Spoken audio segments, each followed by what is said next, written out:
কলকাতার নিউ টাউনের সঞ্জীবা গার্ডেনের সুয়ারেজ ট্যাঙ্ক থেকে উদ্ধার হওয়া মাংসের টুকরাগুলো মানুষের। ফরেনসিক পরীক্ষার পর কলকাতা সিআইডি এই তথ্য জানিয়েছে। নতুন করে উদ্ধার হওয়া হাড়গুলো ফরেনসিক পরীক্ষার জন্য পাঠানো হয়েছে। এদিকে স্বরাষ্ট্রমন্ত্রী জানান, আনার হত্যার বিচার হবে ভারতে। মহিম মিজানের প্রতিবেদন। গেল ২৮ মে কলকাতার নিউ টাউনের সঞ্জীবা গার্ডেন নামের অ্যাপার্টমেন্ট ভবনের সুয়ারেজ ট্যাঙ্ক তল্লাশি করে বেশ কিছু মাংসের টুকরা উদ্ধার করা হয়। সেগুলো মানুষের মাংস কিনা সেটি জানতে ফরেনসিক পরীক্ষার জন্য পাঠায় কলকাতা সিআইডি।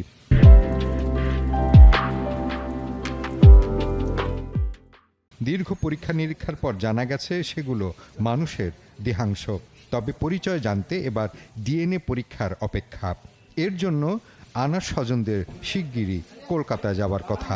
সিআইডির স্টেটমেন্ট থেকে জানতে পারলাম যে এটা প্রাথমিক অবস্থায় দেখা যাচ্ছে যে এটা মানুষেরই মাংস এবং তারা এই ব্যাপারে 100% নিশ্চিত। সিএফএসএল রিপোর্টও প্রাথমিক অবস্থায় সেইটাই অনুমান করা হচ্ছে। আটক আরেক আসামি সিয়াম কলকাতা সিআইডি জিজ্ঞাসাবাদে জানায় সে পলাতক আখতারুজ্জামান শাহিনের অধীনে ৬০,০০০ টাকা বেতনে কাজ করত। শাহিনের নির্দেশেই সে জিহাদকে কলকাতায় ডেকে আনে।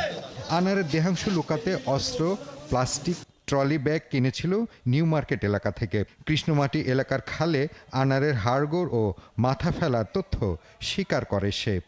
আনার হত্যার মূল পরিকল্পনাকারী আখতারুজ্জামান শাহিনকে গ্রেপ্তারের বিষয়ে স্বরাষ্ট্রমন্ত্রী জানান, ভারতের সাথে যুক্তরাষ্ট্রের বন্দি বিনিময় চুক্তি আছে, তাই বিচারের স্বার্থে ভারতই তাকে ফেরানোর ব্যবস্থা করবে। তাদের দেশে যেহেতু ঘটনা ঘটেছে, তারা তাদের আসামিকে তাদের ফেরত নেওয়া, তাকে বন্দি করার দায়িত্ব তাদের।